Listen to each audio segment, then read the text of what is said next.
Hello, guys. Hope you're doing well. This is TJ, and you're listening to Beyond the Ring podcast. And welcome to my New Japan Strong review. This week's New Japan Strong was a really strong show. We kicked things off with the tag team Turbulence from this week, and we had four tag team qualifying matches for the winners of the tournament. And we start off with Clark Connors and TJP versus the Good Brothers, Doug Gallows and Carl Anderson in a tag team Turbulence first round tournament match. And this match was a really good test for Clark Connors and TJP, the LA Dojo guys, and they had a real test from the Good Brothers. They really worked well in this match with their cohesion that they possess and with their technical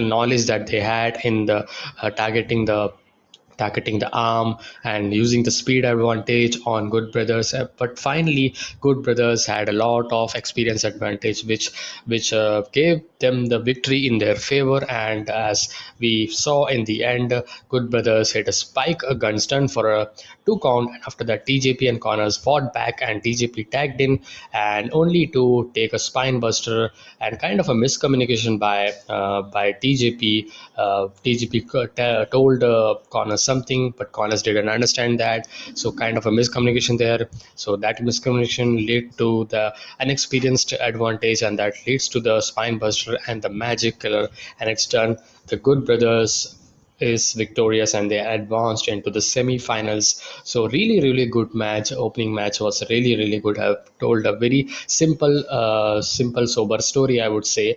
And we get to the next match, which was Yuji Nagata and Ren Narita versus Freddy Yahai and Wheeler Yuta in a second first round match, tournament match. And this match as well was a very solid match. And Nagata and Narita, I mean, these four wrestlers worked it out very well, very well as a technical mastery kind of match. That if you love technical wrestling, you should watch this match surely, because this match was they were upping the the kind of showing that they had. So they were displaying that. So Yuji Nakata used his power advantage, that is a strong style wrestling, where Ren Narita and Freddy had really worked well with their technical wrestling, and reversing and counter wrestling the holds and all, and it was really good. Even Wheeler Yuta and Narita was also very good. And Freddy I also had power advantage, which was a positive point for that.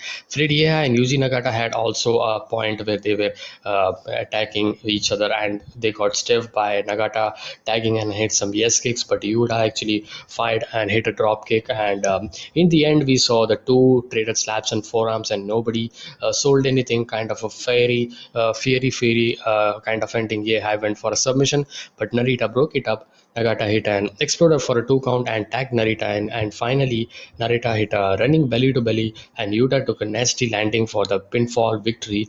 And that was the end. Ren Narita did got a really big victory, if you think so, because he's a young lion guy, and he actually punched the victory for in a tournament actually, and in the again, and with Yuji Nagata, and against a good Ring of Honor tag team. I mean, Freddy and Wheeler Yuta, they are so good. I mean, yeah. So we've been seeing Wheeler Yuta so much in in NWA Power, AEW, and whatnot. I mean, he's a very upcoming, very good wrestler. So it was a really solid match, I would say. And we get to the next match, and this match was one of my favorite, apart from the main event. And this third match was the another first round tournament match between Royce Isaacs and Horror Nelson, representing the West Coast Wrecking Crew, versus Kevin Knight and the DKC. So we know about Kevin Knight and DKC's chemistry, how they are very good. DKC with that strong chops and a strong kind of style that he possesses. Kevin Knight with his power moves and his unpredictability kind of style that he, an exciting and enthralling style that he put upon, and that we have seen. Where Royce Isaacs and Horror Nelson, we haven't seen that much about them, but they were really impressive there, and they really got the victory as well here. They majorly actually majorly actually focused on the power advantage they had, and they really had that big power advantage against Kevin Knight and DKC. They also had that cohesion, but they didn't actually wasn't able to that convert into that victory. I was hoping to Kevin Knight and DKC getting the victory, but it was Royce Isaacs and Horrell Nelson actually getting the victory. Actually, they destroyed these both guys in the end, as they were frequently tagging in and destroying with their power moves with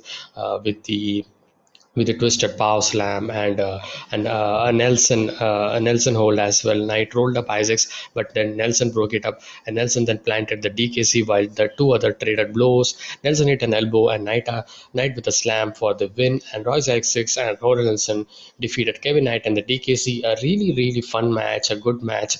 This was one of my favorite match. Very exciting, very fast as well. Unlike the second match, which was full on technical wrestling, and the first match which had a really simple story, and the odd were against the Clark Connors and TJP. So this third tag team match was a really good match. You should watch this match, and we get to the main event, and this main event you should not miss, because this was one of the two teams that's being called one of the best tag teams, you can say, in the modern history. Surely you can say in top 30 or 20, you can say Brody King and Chris Dickinson representing the Violence Unlimited versus JR Kratos and Danny Lamlight. And JR Kratos and Danny Lamlight, we know how they are very lethal. JR Kratos, who's a powerhouse guy, Danny Lamlight, who is very cunning and very fast and very smart as well in while doing wrestling, with his lucha as well as this with his lucha style as well as the technical style as well that he possesses. So that was a great display. Brody King, we know that he actually destroys his opponent, and Chris Dickinson, they also had that advantage where Chris Dickinson was the power, somewhat of a power versus the somewhat of the power versus the technical part as well, knowledge as well. So it was a very mixed kind of style where Brody King and JR Kratos began with this match right out of bat of smash mouth style kind of wrestling, clotheslining and taking down each other, and having that power advantage, competitive style that was happening. And finally, Dickinson get the tag, and Danny Lamlett worked very well. And the story here was very simple, because we know that how Danny Lamlett actually turned on Chris Dickinson when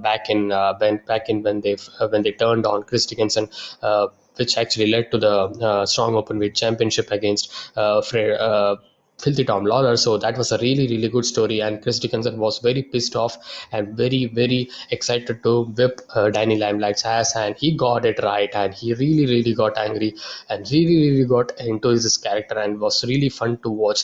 I mean, I'm repeating this really because it was really very good. And in the end, Kratos stopped Dickinson from continuing and hit a German suplex. King actually Brody King ran in and hit a clothesline and dived to the outside on Kratos. I mean, I was so surprised, like Brody King is doing this. I mean, so great, man. We don't see this type of big man jumping over and through the ring,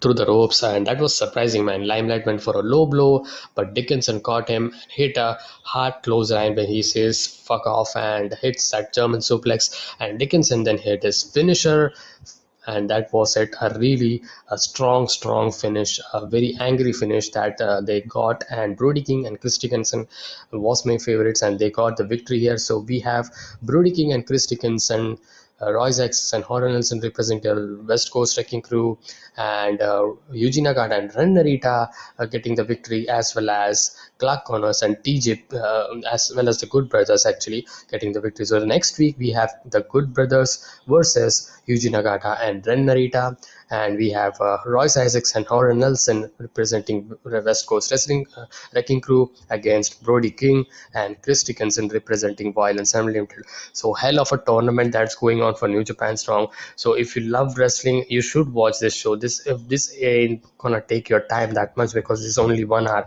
and you could see best wrestling on every weekend that you have in New Japan.